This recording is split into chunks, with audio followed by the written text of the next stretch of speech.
18টি আয়াত বিশিষ্ট এই 49 নম্বর সূরা সূরা হুজরাতের প্রথম যে বিষয়টি আলোচিত হয়েছে সেটা 1 থেকে 5 নম্বর আয়াত পর্যন্ত হয়েছে। মোট 18টি আয়াত বলেছি আমরা, 1 থেকে 5।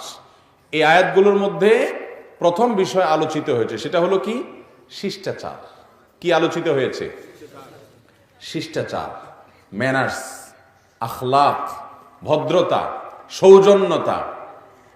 এটা আল্লাহ তাআলা আমাদেরকে শিক্ষা দিয়েছেন। আমাদের সমাজে এটা অনেক বেশি আছে না কম? ভদ্রতা, আখলাক, আচরণের সৌন্দর্য, বড়দের সম্মান করা, মুরব্বীদের ইজ্জত করা, এই জিনিসগুলো আমাদের সমাজে এখন দিন দিন অনেক বেশি হচ্ছে না কমে যাচ্ছে? কোনো সন্দেহ আছে? ভয়াবহ একটা অবস্থা। বাবা মা, নিজের জন্মদাতা বাবা মা, তাদের সাথে পর্যন্ত যতটুকু আখলাক প্রদর্শন করা দরকার ততটুকুও হচ্ছে না। এক ভয়াবহ সময়, কঠিন সময় আমরা পার করছি, যে আমাদের সন্তানরা মা বাবার নাফরমান। অন্য মুরব্বীদের, অন্য বাবাদের সম্মান করা তো পরের কথা, মা বাবার খুদ নাফরমান। বড় ভাইয়ের প্রতি ছোট ভাইয়ের কোনো শ্রদ্ধা নাই, ছোট ভাইয়ের প্রতি বড় ভাইয়ের স্নেহ নাই, প্রতিবেশীর প্রতি প্রতিবেশীর কোনো সহমর্মিতা নাই, আন্তরিকতা নাই। আপনি দেখবেন নামাজি মানুষ কম বেশি সমাজে আছে, যদিও নামাজে ত্রুটি আছে, আরো সুন্দর হওয়া দরকার, কিন্তু আছে কম বেশি। ত্রুটিওয়ালা নামাজি হলেও আছে। আখলাকওয়ালা, আদবওয়ালা, শিষ্টাচারওয়ালা মানুষ সমাজ থেকে হারিয়ে যাচ্ছে ভাই, তরতর করে হারিয়ে যাচ্ছে।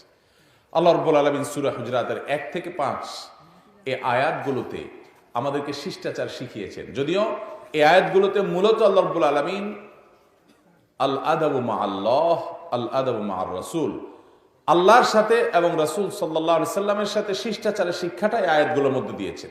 তাহলে প্রথমটা পেয়ে গেলাম, আল্লাহ এবং তার রাসূলের প্রতি শিষ্টাচার প্রদর্শন করতে হবে।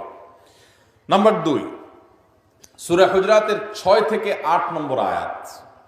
এই 3টি আয়াত 6 থেকে 8, এই 3 আয়াতে আমাদেরকে সমাজের প্রতি আমাদের যে দায়িত্বশীলতা আছে সে সম্পর্কে আল্লাহ রাব্বুল আলামিন সচেতন করেছেন, এবং আমরা যেন দায়িত্বশীল মানুষ হই, দায়িত্বহীন কাজ যেন না করি। বিশেষ করে প্রপাগান্ডা, কোনো কিছু শুনলেই সেটা বলে বেড়ানো, এই কাজটা যেন আমরা না করি।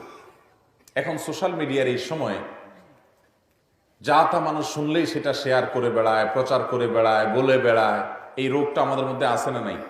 বিশেষ করে আজকে এই অবাধ তথ্য প্রবাহের এই যুগে, সোশ্যাল মিডিয়ার এই যুগে, মিডিয়ার যে প্রভাব গোটা পৃথিবীর উপরে, এই সময়টাতে আমরা যা তা শুনি সেটা যেন বিশ্বাস না করি। সময়টা দাজ্জাল আগমনের কাছাকাছি, কিয়ামতের আগে দাজ্জাল আসবে।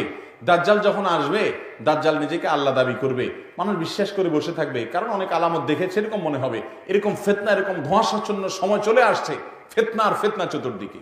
আল্লাহ আমাদেরকে সেই ফিতনা থেকে বেঁচে থাকার তৌফিক দান করুন। তাহলে সূরা হুজরাতের দ্বিতীয় বিষয়বস্তুটি আলোচিত হয়েছে 6 থেকে 8, এই 3 নম্বর 3টি আয়াতের মধ্যে আপনার দায়িত্বশীল হওয়ার জন্য, সংবাদ যা শুনি তা বিশ্বাস না করার জন্য, এবং মানুষের সাথে মীমাংসা করার জন্য।